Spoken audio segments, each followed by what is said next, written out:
There we All right, everyone, let's get started.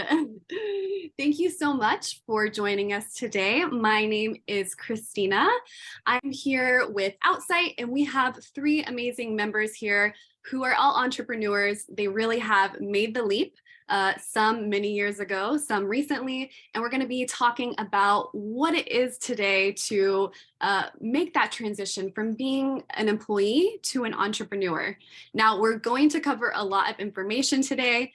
We will be sharing a recording of this event afterwards, so definitely you will have that handy. But I would love to hear from everyone who's rolling in now. Can you drop a short introduction in the chat and let us know where you're calling in from and what you do for work right now? And maybe you are an entrepreneur already. Let us know in the chat. Make sure that you're also chatting to everyone, not just the host and the panelist. Welcome, everyone. I see some new faces rolling in. My name's Christina. Today I'm calling in from the US. We have our panelists here. Dave, where are you calling in from today? Hey, I'm in Lisbon, Portugal right now, originally from New York. Nice. And Caroline, what about you?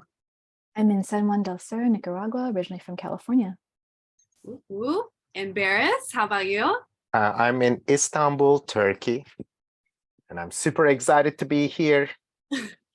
Nice. And where are you originally from? I'm in Istanbul, but the company has offices both in Istanbul and in New York. And Nice. I've been, yeah. Excellent, excellent.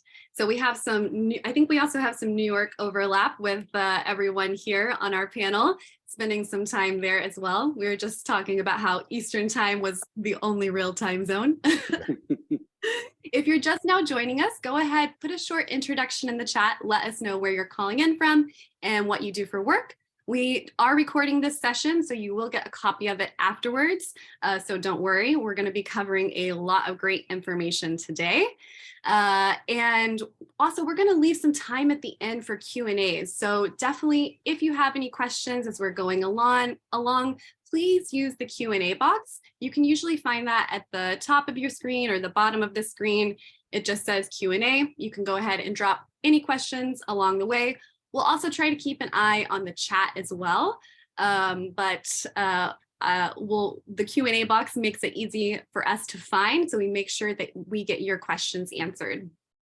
Ooh, excellent. Thank you everyone for your chat introductions.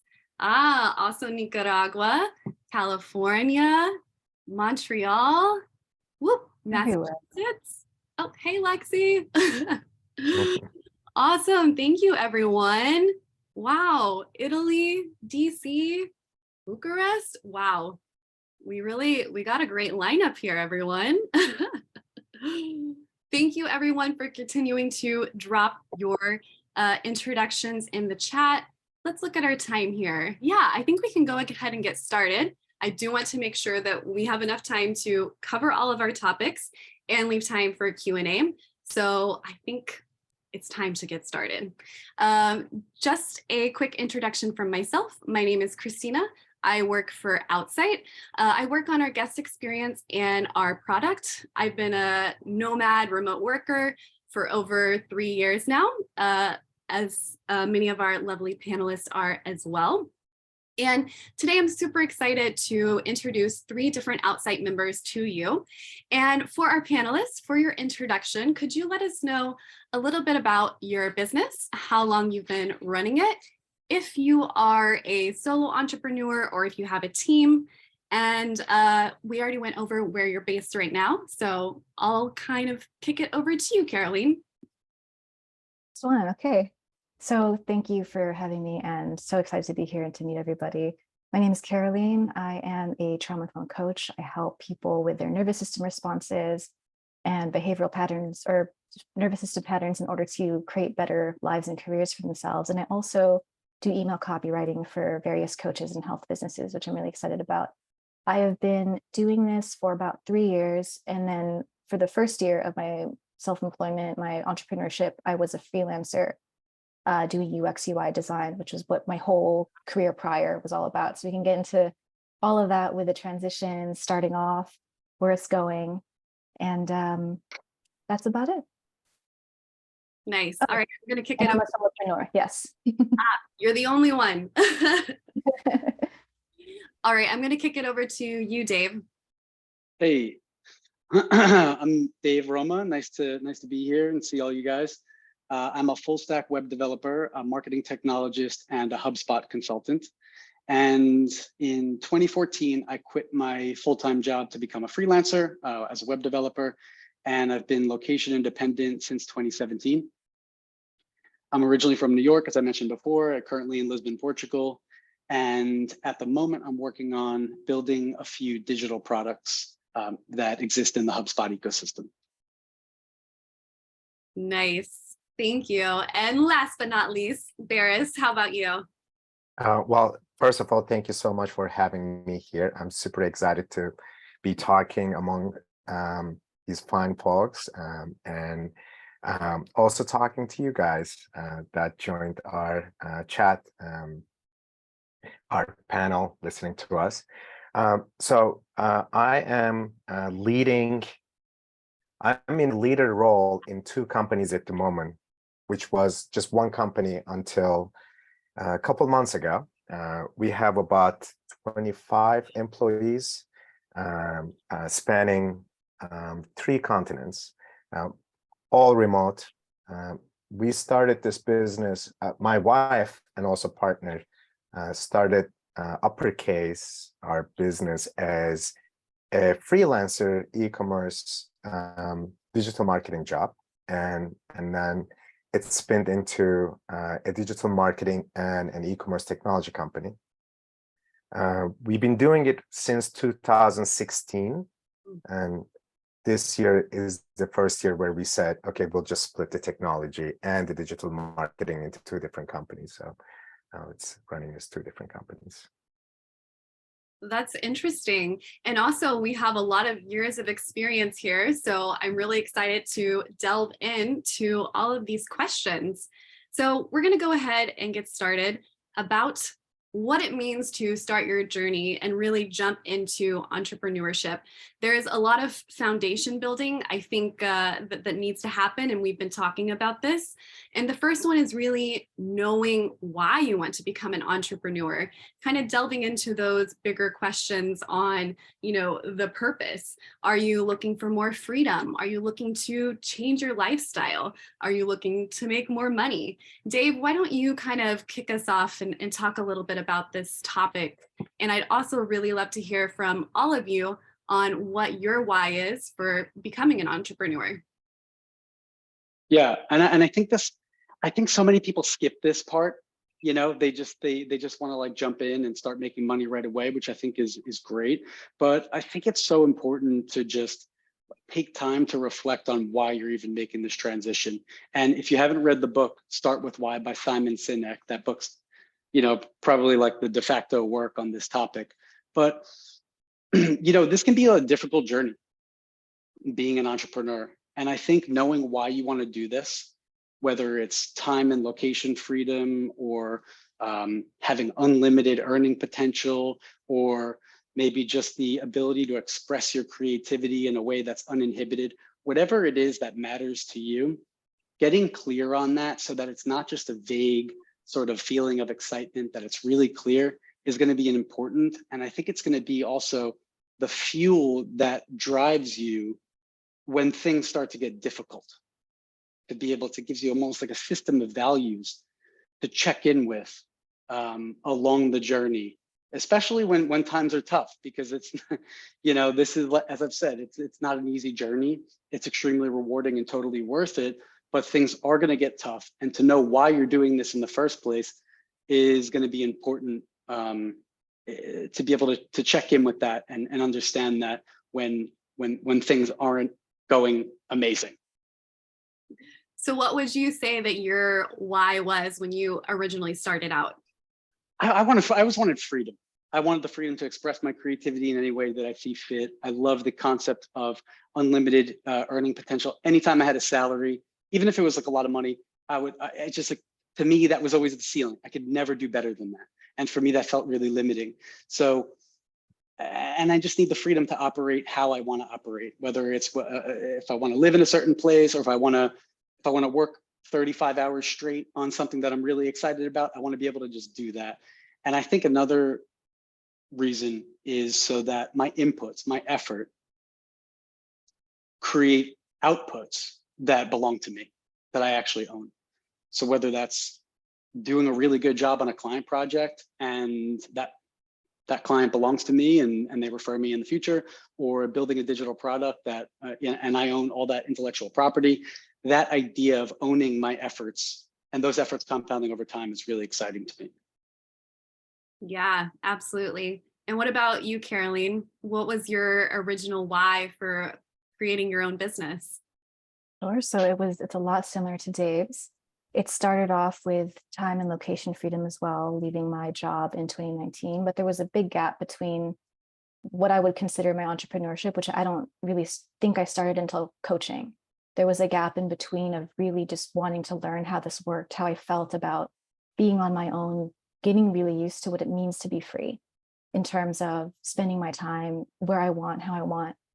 And my real why really for the coaching practice and subsequently with copywriting is to be able to help people with their trauma as it relates to creating life and career. And I can go into more details about that, but that has a lot to do with my own self-discovery process and connecting the dots between my journey and how I can actually wrap that up in a business. How do you actually take something that you do or something that you make and create ways to make money from it? So it really was a self-discovery process. And how do I take purpose and tie it to something that people actually pay for? And that came later on. Yeah, absolutely. What about you, Barris? Can you relate to anything that they said? Yeah. So when I think about the early days and how I was thinking about starting a business, I think the first constant that, pretty much everyone satisfies before they start this journey is that they're the to-go person in the salaried job that they are. So you are the person who gets stuff done not because, just because, it's like you just get it done. And you like it, you love what you do. And on top of it, you're the one who may want to stay in the office, maybe until later on a Friday night, rather than just going out, because you like doing what you like doing. And maybe you don't want to go to the office on a Tuesday because you know that you did great work on Friday night, and maybe Tuesday is a day to see your family, depending on what the situation is. I think that was the first thing, the realization that you actually don't need much other than just a problem and a client or someone who's got that problem and your skill set. And the second thing was I got bored. And I'm pretty honest about it. Like, it was the same day again and again at work with my coworkers. And I could see how the strategy people, the executives, they didn't have the same day. And I wanted to explore that. I love that. And I think a lot of people can probably relate to that, maybe boredom, especially if you are a high performer and you have these highly valued skills, but what are you really doing with them day after day? And I think this relates perfectly to some things we're going to talk about on our next slide. And we're just going to talk really quickly here as well about the inner work, because it really does relate to this why you want to be an entrepreneur. But when we're talking about your passion and your values and your goals, why do you guys think that this is important to do this work early on? And when we're talking about values, are you talking about personal values, career values? What maybe Caroline, you could kind of jump us off on this conversation. Sure. So I mentioned that I quit my job for the freedom, and I didn't really have a plan. I knew that I had high valuable skills. I had design. I'd been doing that for 11 years at that point. But I gave myself 2 months to just paint and think about things because I needed to sort of reset. It was a very challenging environment that I was in for a while. So once I figured that out, I decided I would just try freelancing out, and luckily it went well. But I wanted to give myself time to really define what is it I care about, because in that process, I learned that I didn't want to just do something I was good at or that I knew. It didn't have to be that way, that I could explore other things. And so in 2020, when I was still freelancing and I lost all my clients because of the pandemic, I was really forced to make this decision on, do you keep doing this, or are you going to explore the things that you really love? And so for me, I found a lot of my why in terms of my own self-discovery and healing work. And that really opened doors to, okay, so how do I wrap that up now into something? And so while I knew that coaching and copywriting and these types of jobs existed, it was more about, how can I now put all these things together and do some exploration? It wasn't just pick something and go. It was more like, I get to create this, but I really have to understand where I'm coming from and what I like to do. What's going to make me wake up and do this every day if I'm choosing not to go back to a full-time job? And so that really does make it worth it when you understand who you want to help and why you want to do it, because everything else that, is involved with running a business ends up becoming the simple stuff. And the hard stuff is when things are tough, what's going to keep you going? And for me, the values and the why, it always goes back to that. Yeah, absolutely. It's not as hard to find maybe the right accounting software, the project management software, but having this kind of foundation can really set you up long term, like you were saying. And I'm curious from all three of you really quickly, is there anything that you've done like specifically for finding your values and your goals, like I think maybe like human design workshop, like any resources that we can share with our attendees really quickly on what has worked for you?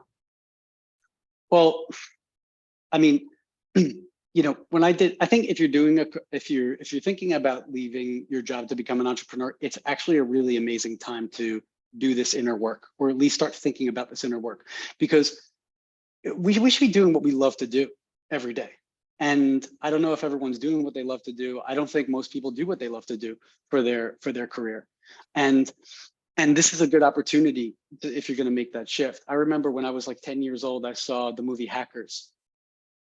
And when I saw that movie, I instantly knew that I wanted to be like involved in computer programming. And I started like teaching myself how to code.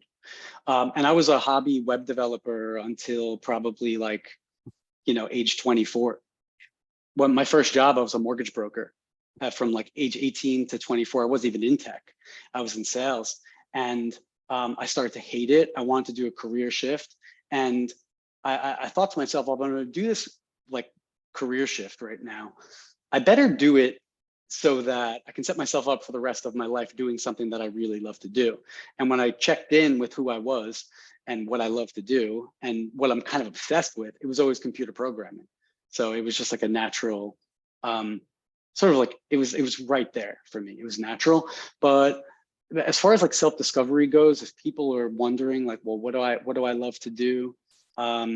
There's a couple of things you can do. Ikigai, I don't know if people have heard about this. Maybe some people have.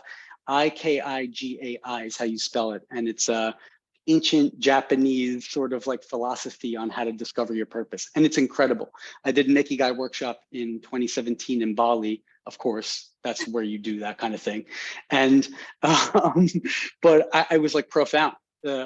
So definitely check out Ikigai, really good way to discover your purpose. I don't like that word, but to discover your what you're sort of like made to do or what you would love to do. And then human design is another really good tool for self exploration as well. But I think if you can just pick one, it would be Ikigai. Start with Ikigai, learn about what it is, go through the process of doing your Ikigai, and I think it'll uncover some really important things. I completely agree about that too. If I could jump in with resources, or sorry, Barry, did you have more to say on resources for? So one thing that helped, I've been reading books for a really long time, can certainly give resources, but if you're working a job right now, you don't know what's next. I think one of the biggest things that helped me was just to look back on everything that even gave me like a spark of excitement. And so you can do an assessment of every little thing. What do you like to make? What do you like to do? Who do you like to work with? How do you like to spend your time? Are you most energetic in the morning, in the afternoon? for me, I love talking one-to-one and coaching my team members, and that gave me a really good big clue as to what I should do next. And it also, and then you combine that with years of therapy and all of the books I read, I could talk about this stuff all day, and that kind of gave me a signal as to what to explore. So you already might have things under your nose. It's just a matter of taking a look at them. And Caroline's point is so important. This thing that that feels like it lights you up, that like lights a spark. We all kind of know it. Some of us are more connected to that feeling than others, but we all kind of know deep down that what's that thing that would keep you up all night, that you can work on all night, or that you can work on for 12 hours straight and you'll forget to eat because you're just so engaged in that thing. It's usually things like that sort of feel like this internal fuel that will point you in the right direction of where you should go. I love that. And that really kind of leads in nicely to talking about developing these high value portable skills. Maybe Dave, you can kick us off on this one. Yeah, I mean, look, I believe in developing portable skills, especially if you want to be lean and efficient and location independent. Portable skills, the way I define them is it's a skill that you can learn, that you can store in your brain and take anywhere with you. Okay. And then you can also execute it without a ton of machinery. So like ideally with a laptop or a mobile phone. So computer programming is one, digital marketing, writing, anything that you can, get really good at, store in your mind, and you don't need a physical location in order to execute it. So if you want to like start a bakery or something, okay, well, you have to learn baking skills. You could technically store those in your mind, but you also need ovens and machines and probably a brick and mortar location to execute that skill and actually make money. So when I think about portable skills that are high value, we want to look at the market. Okay, what does the marketplace want? What is the marketplace willing to pay a lot of money for? And can I execute this skill from anywhere in the world? But also just a caveat to that, a lot of people ask me if they should learn how to code, because it's popular to like want to learn how to code because programmers make a lot of money.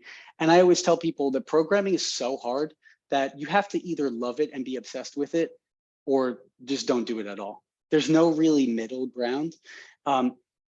And I think, yes, it's important to develop high value skills that are portable so you can be a location independent entrepreneur. But almost more important than that is to like find out what you love to do, what really lights you up, what's going to allow you to bring your gift into the world, and then figure out how to make that a high value portable skill. Definitely.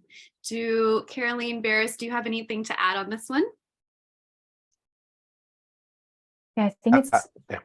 Go ahead, Barris. You can go ahead. It's interesting you bring this up because I think it was accidental for me. Luckily, the design happened because I was actually an art major in college, and that was in 2008 when everything was very uncertain. Long story with how that happened, but design sort of happened organically along the way because that's where the market was going. So I think there's also a matter of keeping your ear to the ground with where is the world going in terms of what they need, but also where you might jump in and start to learn things. So I didn't go to school for what I did for 10 years. It was just keeping up with realizing print shops are closing and this recession's happening. What do I do next? Web design. What do I do after that? And I just sort of kept following what I was curious about. And eventually it became useful enough where I could take it places on my own. Yeah, so I want to add a few things. I want to go back to the previous point just a little bit. So define your values. The one thing that where the real profits kick in is when you scale. So whatever you do, if you're giving a service, providing a service, or if you're providing a product, your hard work gets paid back to you when you scale up. And the interesting thing is, scaling up means that you have more people on your team.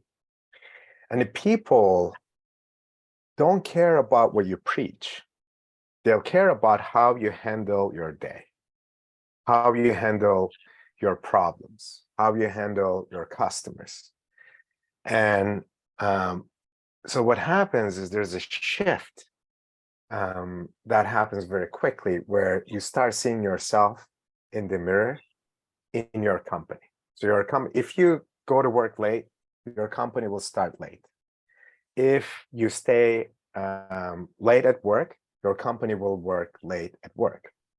If you don't care about your customers' requests because you want to go to bed, your employees will do exactly the same thing. You can preach as much as you want. You can say, no, we have to handle the customers, blah, blah, blah, but it won't happen. So it's really important to really think about these things early on. And if you don't, it will come up to you anyhow. That's what happens when you scale a company up. In terms of going back to the third point, develop high value portable skills. I think of this as like playing Catan. Okay. So you look at the map and your whole goal is, in order to get out of the salaried life and go into a potentially infinitely profitable world of business, your goal is to acquire resources. And the best thing you can do when you're small is to acquire the best resource that the world needs, that pays the most and that costs you the least, which is your time and effort. So whatever you can do, the first years are all about getting those resources, acquiring those resources so that you can get more resources. Absolutely.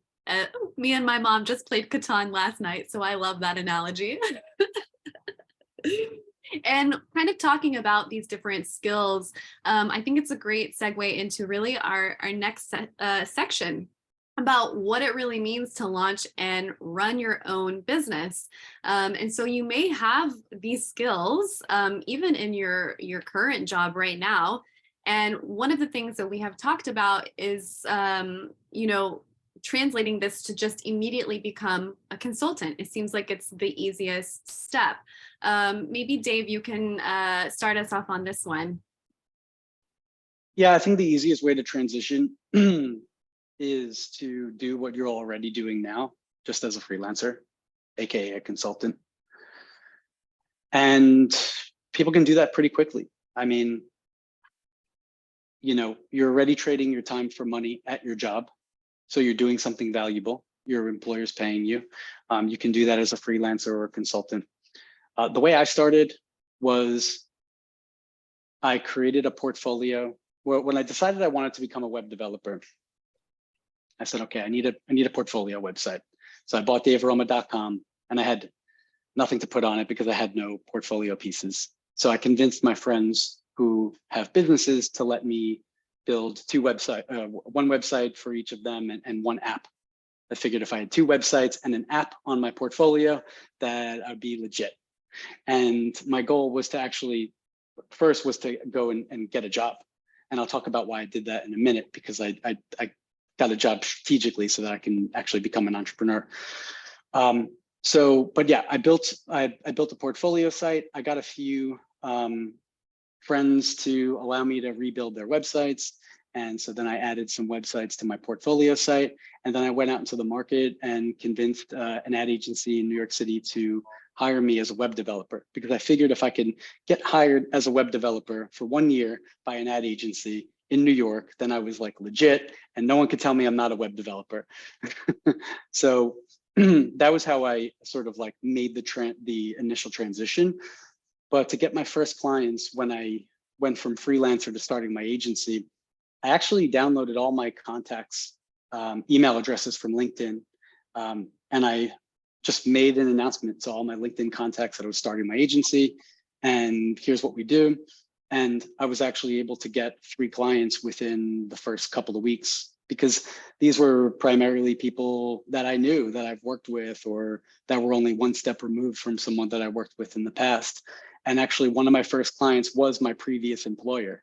My previous employer became my first client. And I always like to tell people that if you have a good relationship with your employer and you're good at your job, and you're an entrepreneur, and you talk to them about quitting to become an entrepreneur, they should understand that. Obviously they're going to want to keep you on the payroll because it's easier for them, but And many times it might not be. It might actually be a better value proposition if you want to quit and become an entrepreneur for them to hire you as a contractor. And more times than not, your current employer can actually become your first client. Absolutely. And also, I think for people who are going location independent and want to work from anywhere, depending on the company and maybe their tax regulations, actually hiring you as a contractor over a full-time employee is actually going to allow you to have that location independence. So it can work to your advantage in multiple ways. So I love that you brought that point up. Yeah, and it can work to their advantage too. And look, it's hard for companies to hire someone good. That's hard for companies. They don't want to go through that process. If they already like you and you're good at your job, and in order to grow, you want to quit your job and become an entrepreneur, become a freelancer, they're going to want to keep you. They're not going to want to have to go through the process of replacing you. So it does work. And Caroline Barris, do you have similar experiences to that, or was your transition a little bit different? Sure. So I agree. If you want to jump into remote work, for example, or start being your own boss, the fastest way is to do what you're doing. Even I wouldn't obviously, do what works for you. I liked design enough that I could keep doing it because I liked working in healthcare. I liked the why behind what I was making. So it helped me to bridge that gap, or right, we talked about being the bridge between where I wanted to be and where I was now. It's a lot of pressure to put on yourself if you're going to try to learn new skills. If you have a stressful job, if you don't have a great stressful job, then maybe you can learn the skills and that's awesome, but it might take longer time to launch the business. So it goes back to figuring out what are you prioritizing: money, travel, freedom. You can do it all at once, or you can do it all, but maybe not all at once. So for me, it was do what I do well, what I know, which made it really easy to find my first client. And it was actually a friend of mine who I worked with. We were both coworkers, both leaders at this company. We hadn't worked together in years, and he ended up leading another team at a tech startup in New York. Didn't have to interview. He knew my work. He trusted me. He knew what I needed to do. And I just jumped in. And that helped prove the model to me that I could work for myself. And so all you need is one, and then you go from there. Yeah. What I can add to that is the most important thing. So just gave the example of Catan. It's about acquiring resources, but there are also traps on the way, and the biggest trap is the trust trap. So something that maybe you may not realize it at your salaried work is your next gig. Whether it's to become a consultant, and to become a consultant is literally the most natural way of transitioning into the entrepreneurial world. You need to build trust. You need to build trust at work. You need to build trust with your friends. You need to build trust. Like, it's all about building relationships that can last long. And when you make the jump, they can hold you. And this will continue in your entrepreneurial journey as well. As your company grows, your employees need to trust you. Your clients need to trust you. You need to build trust, continue to build trust. So it's all about building that. And when I first started my last salaried job, I asked someone in our department, I was like, what would be one thing that you would tell me that would matter for my life at this company? And he said, the one thing that this company is going to give you, besides the salary that you're getting, all the benefits and etc., is the people that you meet, and you can maintain the relationship after you leave the company. It's so true. It's like life and death. If you build that, you have people who will support you at very important intersections, and may decide whether you're going to be successful or not. Even today, I have some people from a decade ago or 2 decades ago that I work with that helps with our business. And that's really important. this point could not be any more important. Like this is so important because I'm looking back at my journey, and it was also the people that I was least likely to expect to help me or give me some opportunity. And we're talking years down the line, just sort of pop out of nowhere because they saw a post I made on Instagram or LinkedIn about my business, and they, made the connection in their mind and reached out and helped me and gave me some of my biggest opportunities. This could not be stressed anymore. Never burn bridges, always, as Barris said, deliver value, but also just be a good person all the time. And these relationships that you form are going to provide value in ways that you can't even imagine down the line. I want to triple echo that. I think over the 3 or 4 years I've been self-employed as a designer, I want to say every single client came from word of mouth through someone I knew from before, or a client that I met from someone else who then referred me to more people.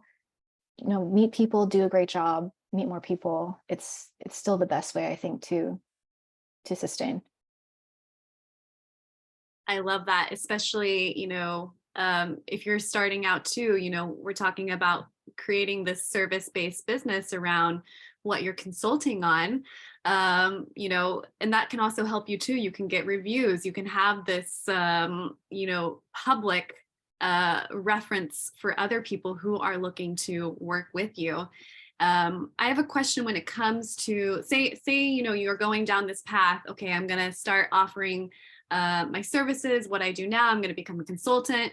When it comes to taking the next step to getting those first clients and creating your online presence, I think some of you took different paths. When it comes to your brand, how did you decide whether to brand yourself around your own personal brand, to create a different company, or to create an agency? I'd love to hear personally why you each chose the path that you did. I can jump in.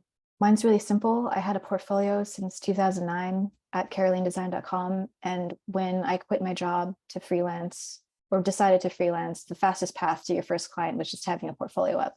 So I didn't think too hard about it. I didn't get stuck in the whole thing a lot of people do when they start a business, where it's like, I got to get the perfect LLC, the perfect logo, the perfect business name. Like, none of that matters when you want to, if you're able to, do what you already know how to do. So that was a really easy way of bridging that. And so you really kept your personal brand. It's really associated with your name. Yeah. And, something that I remember too, was a sweet spot for me ended up being filling gaps for startups that didn't have huge teams. So they wanted to be able to know me personally and know that I was going to be the one doing the work, not that I was going to have someone come on for me.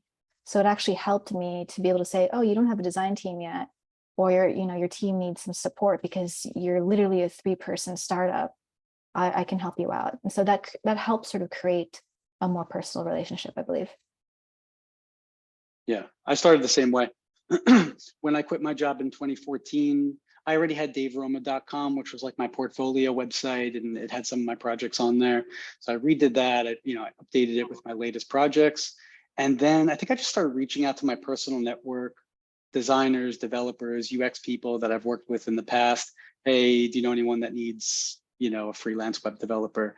And it was pretty easy to get work that way. I did that for about 3 years. In 2017, I did my first digital nomad trip. I went to Bali, and I was getting burnt out on coding every day.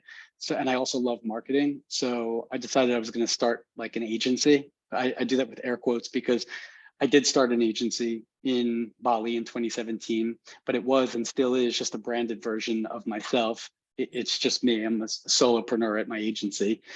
And I really just wanted to brand myself so that I can charge more money. Like, I think I read in some article that like companies are willing to pay more for agencies than they are for freelancers. And then I was like, oh, I have to brand myself. So yeah, I created my agency in at the end of 2017, Drive, and I've been operating under that brand ever since. And I think Caroline's right. Like having just like a personal portfolio website is definitely your fastest time to money, because I totally fell into that trap when I was starting my agency, my brand, of like obsessing over my logo and what should the company name be. And none of these things really matter. Like no one cares about your logo and no one cares about the background color of your website. But these are things that we obsess over when we're like creating these things. Really, the only thing that matters is just like making money, especially in the beginning. Just, you know, shorten your time to money. Yeah, just make money as quickly as possible. Does that all land with you as well, Barris? Yeah. You know, the company was started by my partner and wife, Casey, and she did brand the company right away. The one thing that I remember, of course, you know, she also cared about the logo, spent a lot of time with the logo and etc. But we did have the font test for the company name. She would call me and she would tell me the names that she came up with. And if I can understand it on the phone and write it down without any mistakes, any misspellings, that was a great name. She came up with the Latin names for some butterflies that I had no idea about, like blah, blah, blah, blah. And then it's like cool, but you know, it's just because the reason is actually it's super simple. As Caroline said, it's the word of mouth is the only way your company will grow in the very beginning. Unless you have some investment and you can spend a lot of money and some marketing, blah, blah, blah, it won't happen. So it will be word of mouth. And when the word of mouth happens, you want the person who tells their friend about you to be able to spell your website correctly. And you also want them to be able to spell your website over a beer correctly. And so we had that. At the end of the day, it still doesn't matter so much in the beginning, because what matters is, you know, all the work that you do, the network that you develop, the sales process, you know, the value that you add. I mean, maybe you have some kind of a weird name that's, you know, slightly unspellable, but it really doesn't matter. It's what you need to focus on is the core things in your business.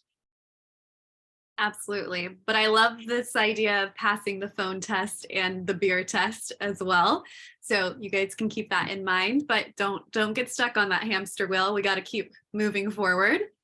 And my next question is, you know, maybe we've started to consult a bit. We've had some luck. We've had some clients. What happens whenever we're looking to grow and to scale? Because as Barris, you said, I think in the beginning, you know, the one way we're really going to make more money, make that profit, maybe reach our stretch goals is by scaling up. And so we've been talking a little bit about service-based businesses now, but I'd love to hear from all of you about kind of either transitioning to digital products, or, you know, if you started offering another service-based business. How has this kind of looked for each of you? Well, in terms of scaling, I decided that I don't want to hire any employees at my company. I don't like managing people. Maybe that will change in the future, but for now, I want to see how I can scale using software, having really good systems, and building digital products. And I believe that we can create digital products that are sort of a package of our knowledge that can be distributed worldwide. So for example, I'm a web developer. I created a website theme and it lives in HubSpot's asset marketplace. It allows HubSpot customers to build their websites without code. And that theme is really just a digital package of my coding knowledge and the way that I build websites, but in a way that just allows other customers to do it on their own. And so that's one way to scale, you know, but I've seen especially a lot of people in the agency space when they decide to scale, and they think that the only way to scale is hiring people. And it certainly is a way to scale. But I think we have to check in with ourselves and our values and realize what is going to make us happy in the long term. How, what is it if you like, fast forward 5 years down the line, how do you want your life to look? I don't personally want to own a 100-person agency that I'm, totally tied to. I want to have a lot of passive income coming in. I want to do a little bit of consulting, and I don't really want to manage people. So that's personal preference, and it's going to be different for everyone. Very similar to Dave in that I don't have any interest in creating an larger agency that I'll have to manage. But that was also because I mentioned earlier in 2020 when I lost my clients, everyone's wallets got really tight when the pandemic hit. I was thinking about scaling because that's what you do next when things go really well. And that first year of freelancing was awesome. That I thought, well, to grow this, I guess it makes sense that I would add people and hire out, but it didn't feel right for me. It really made me realize how much I really want to pay attention to what I love to do as in relation to self-development and coaching and that. So rather than scaling to an agency, I continued to freelance and I gave myself time to learn new skills, to start to branch to a different way of working. But the times that I have hired, I'd hire VAs or fellow contractors to come support on projects. So that's the max that I've gone. But that's worked out really well for me because I think with coaching, there's a lot of human interaction already. I wouldn't be able to add on managing anything at a larger level. And I've been pretty happy with that. Nice. And Barris, what about you? I'm thinking you may have a pretty different answer here. Yeah. Also considering you, like you said in the beginning, you're managing around, I think 20 employees now around the world. So what has this kind of looked like for you? I think what we did, trying to remember the early days, there was a point where we passed, it was either 7 or 10 accounts where we realized, okay, we have to hire, but it was 2 of us already. It was, my wife and I, at the time, she was my girlfriend. And I also recommend not doing that with your significant other, because fights at home should stay at home and fights at work should stay at work. But if you do it with your significant other, it's fighting all around. It's no good. So, especially if you work from home. Yeah, yeah, that's so true. And unfortunately, this is so unfortunate, but at work, for example, with hiring, you may need to have discussions that may turn into fights. And these fights are, necessarily not bad fights. They're just, communicating each other what you like about that candidate and not like about candidate. But then you come home or you're already at home and you have dinner together. You already finished your fighting quota for the day with your significant other. So you shouldn't fight. And it gets tricky. But anyhow, what I wanted to say is the first people you hire matter so much. And I would go for people that make you feel good and that you feel like you can trust. Trust, again, I'm coming back to that. Trust upwards, trust downwards. And the first people we hired for the company stayed with the company for about 4 or 5 years. And they just moved on because they changed cities or, they start working for their family, stuff like that. But good character, good values or aligned values really matter. It makes managing really easy because people like you don't have to manage them so much. And if they're also go-getters, that's a great thing. We hired younger people just out of college or with a few years of experience. Unfortunately, I like to make a point about this. Healthcare system in the United States is going to be your biggest enemy when you're hiring people. It's really expensive to pay for benefits around insurance. And there's a trick that will help you with this, is that if you hire younger people, Get them while they're healthy. Unfortunately, this is like not written anywhere, but that's how what the system is kind of telling you.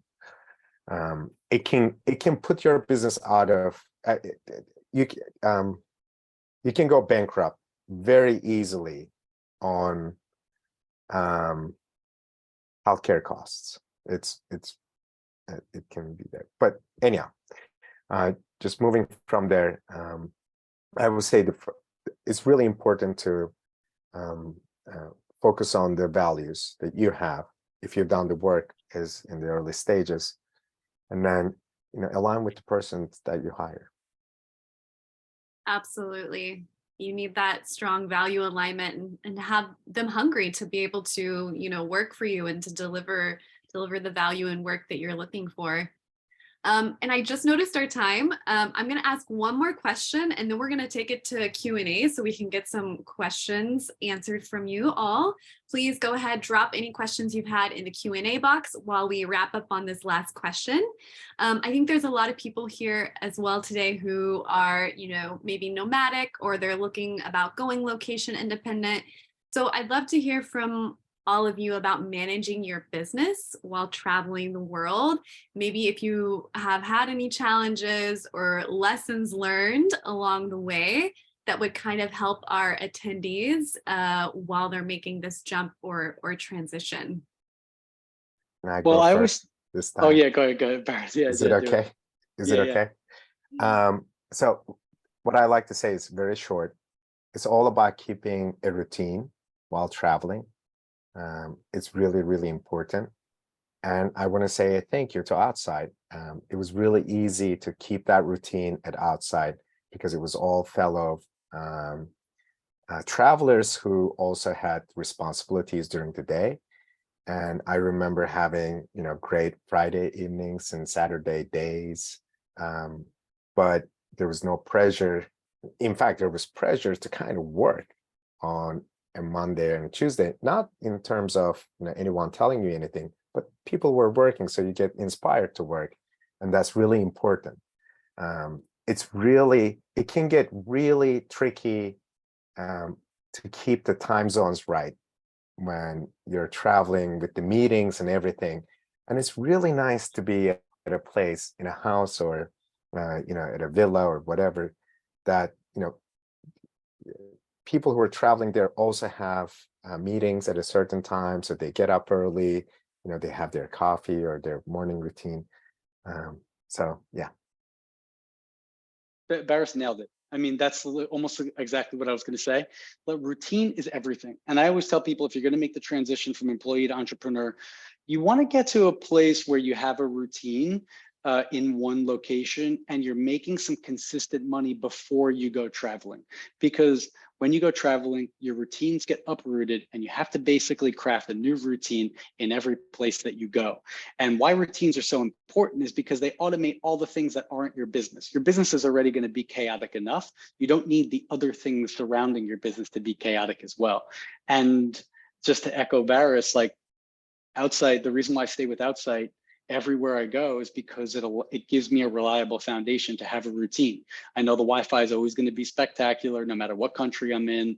The other people around me are going to be working on their businesses too. So it allows you to spin up a new routine in a location really as quickly as possible. So I want to second that, how important routines are to automate all of the other things that are not your business so that you can focus on your business. Yeah, I agree with both of you. And yes, Outside's been so helpful because I'll know the Wi-Fi works out quite well. A couple tactical things that have helped is I try to keep my meetings Tuesday through Thursday only and don't meet Mondays and Fridays because I tend to travel Friday through Monday. Just easier to get flights. You're not trying to move a lot of things around. So that helps a lot. And in general, part of the reason I don't want to hire really right now, unless I scale the coaching, which will be later on, so I don't want to have so many calls on my calendar. So I'm trying to run my business in a way where I have as little calls as possible and I can really focus on high value calls, which is for coaching, and try to do everything asynchronously as possible, as much as possible. Those are the two big ones: routine, being really consistent or intentional about your travel days. Oh, and also I love to stay in places 4 to 6 weeks. Anything less than 4 weeks to me is just too short because we're not on a vacation. This is I don't believe in the term vacation. For me, travel is integrated into my life. It just means that my environment's different. It doesn't mean that, I'm on the beach 24/7. So for me, like really being able to have a routine in a place requires at least 4 weeks to be in one place, to travel slowly, to get immersed. Otherwise, you're just running around and not really being present where you are. And then what's the point of travel if you're just, stressed out? So those are my little bits there. I just want to second that point as well too, Caroline, because I look back at my notes on this question and that was in there too. 1 month or more in a location. Anything less than that, you're spending all this time traveling, and by the time you spin up a new routine, you're going to have to leave to the next location. So try to go to places for more than 4 weeks. Absolutely. You know, one little thing I want to add, when you stay for 4 weeks, you also build a network with similar minded people. That's really valuable too. That's really interesting because you're not a backpack traveler and you're not staying at a hotel for like 3 days, 5 days. You have a vision, a philosophy, you have some values, and these people are similar to you. And it's, for me, it's been very valuable meeting everyone on my trips. And you need more than a few days to actually know this person, or at least to get to know them a little bit. And 4 weeks, I feel like, is a good time to have that. Absolutely. And as a nomad for the last 3 years, I always tell people minimum 4 weeks, because then you can network, build that community. And like what we talked about earlier, word of mouth and referrals, that could be really where you're getting your first successes and your first clients. So again, another reason to just stay a little bit longer when you're traveling. All right, thank you everyone so much for your great insights to all of these kind of questions. I did want to open it up to a couple of questions that I'm seeing here in the Q&A. So the first one is from Jeremy. I met a nomad financial consultant in Lisbon. I want to hire for a project. I met him briefly and seems trustworthy, but how do I vet him? Do you ask for referrals, background check? And he also needs to figure out how to pay him because he is based in Europe. Good question. Good question. Honestly, I guess first thing I would do is to see if there's any other people that know him that can sort of vouch for his character, even just as a person at very least. Bonus points if they've actually worked with him and they can vouch for his, his services. And then maybe you can do some stalking on the web, check out his LinkedIn. Are there reviews on his LinkedIn? How does his company website look? Does it look janky or does it look well designed? These little cues can tip us off to how good someone might be at their job. I think there's always a risk with hiring someone. I agree with everything Dave mentioned. If there's a way you can test them out, even like on a contractual thing, because sometimes it might just be like, let's work together for 3 months, or let's have a very specific ask and always have a contract in place. That could be a good way to sort of vet each other. Because there's always a risk with hiring a new person. That's a great point. Yeah, try to give them a small project. Yeah, that's a great idea. That's a great idea. I can add one line question from the interviews that I do that I really love. I ask what they're most proud of. It kind of gives you a great window into their personality. So that's a great interview question. Usually aligns with how you feel about that person. Absolutely. And just to your this point about like he's from Europe, and I think your business may be in a different country. There's a lot of companies out there now that specialize in helping you hire people from different countries without you having to start a company in that country. So companies like, I think, Remote, Deal, they can really help you. Barris, do you hire one of these companies to work with? Yeah. So we first started, we used to wire money through Capital One. Oh my God, it was so terrible. We used to fax a thing for every employee we had in Turkey. And then they had to call us back. We had to, give them the same information on the phone. It was so clunky. And then TransferWise came about, and then we started using them. Then Deal came about, and then Remote came about, and now it's so easy. You just click on one button, and then the money is out. And then they get US dollar. They love it. US dollar is very strong at the moment. So, And Absolutely. also, I would just even argue that like he should figure out how you should pay him. That's not really on, especially if he's a contractor or going to work with you on a contractual basis in the beginning, at least. I don't know if you're looking to put him on the payroll right now, but if he's just a contractor, I mean, if it was me, I would send an invoice through QuickBooks, and the international payment transfer would just kind of handle itself through the QuickBooks platform. Absolutely. All right, and we have a couple more here. If you want to scale by hiring employees, how do you ensure that your initial values and intentions are maintained? Oof, this one's I got an answer. great. But I don't know whether it's true yet, because we haven't scaled that much yet. It's by firing. Firing is how you keep the values intact. And I hate it. I still hate firing. It really sucks. But one of my friends who's a serial entrepreneur, he sold his businesses for, he's been successful. And he gave me this analogy. He said, firing is like throwing up. It's like puking. You don't want to do it, but once you do it, you relax, your body is in a better condition, the thing is out. So it is so true. Unfortunately, if you become the CEO of your company, you may choose to have some other C-level position in your company. You may hire a CEO. If you're a technical person, there are different ways of doing this. But if you become the CEO, your job is going to be firing and hiring, and then selling your idea to everyone, essentially. And I think, not- sorry, go ahead, Christina. I was just going to say, I was not expecting you to say fire, but actually that I really love it.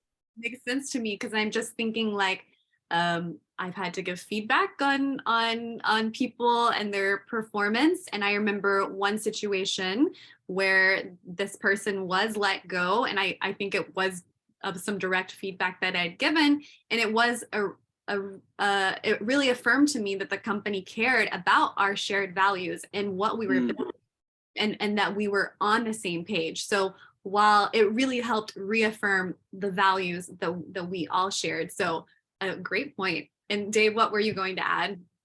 Yeah, that's really interesting. And I would say create a mission statement, like actually write out a mission statement, make that part of your employee onboarding, and values start at the top and work their way down. So the CEO, the owner of the company, has to be living those values and implementing those values in their behavior in the company. Absolutely. I was going to say, I think it also depends on the kind of work you're doing, kind of business you're running, because I might have done it differently with design versus coaching. For example, with design, I might have hired more designers to do a lot of more the individual contributor work, so I can go back to being a leader and having more of an oversight role. And that's another thing we talk about another time. If you're freelancing and you're a leader already, you might go back to actually being in the weeds of the designs.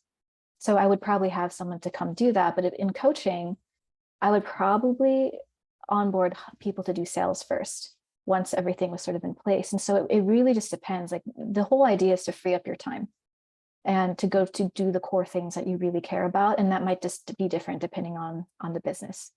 So make sure to understand what that is for you in that certain type of work, and then find the right people to fill in those spaces that you don't want to do anymore or can't do anymore. Yeah, I love that answer. Really great advice. And we're going to wrap up here with our last question from Lexi, and I think it could be on a lot of people's mind as well. When do you think is the right time to actually make that leap from full-time employee to full-time entrepreneur or consultant? She's in her current role right now, but she's wondering, does she take a pay cut at first? Do you think she should stay and get the benefit of learning more from her current job? What's kind of y'all's take on that? And I think even Dave, you said something earlier about how you've actually used some of your past jobs to get paid to learn, to create more of these skills that you want to consult on. But yeah, I'd love to hear from each of you on what do you think Lexi should do? I think the time is now, Lexi. You got it. Not that I know you, but the time is now. Because you know why I say that though, because it's never going to feel right. There's always in our mind, there's always going to be something that we think we need to learn, or some, way we can be better before we're good enough.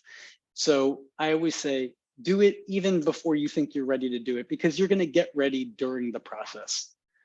So take the leap. I would say do it strategically. This is going to depend on things like how much money you have saved up in the bank.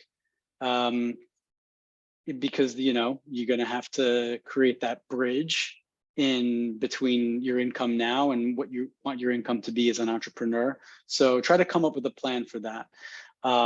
Maybe you start preparing your personal website, your portfolio website now or on the weekends while you're still working at your current job. Maybe you even start talking to some potential prospects and potential new clients that may want to work with you while you're working at your new job, so that you can kind of hit the ground running when you make that transition. I completely second. I'm sorry, Coralie, go ahead. No, go for it. I'll come after you. Okay, I completely second that. And the time is now, but the strategy may require a little bit different answer.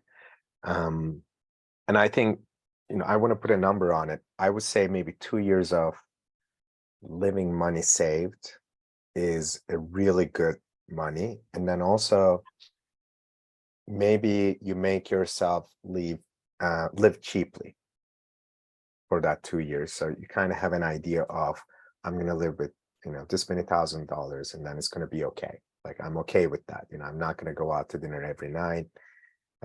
Maybe, I'm going to cook at home a little bit, this and that.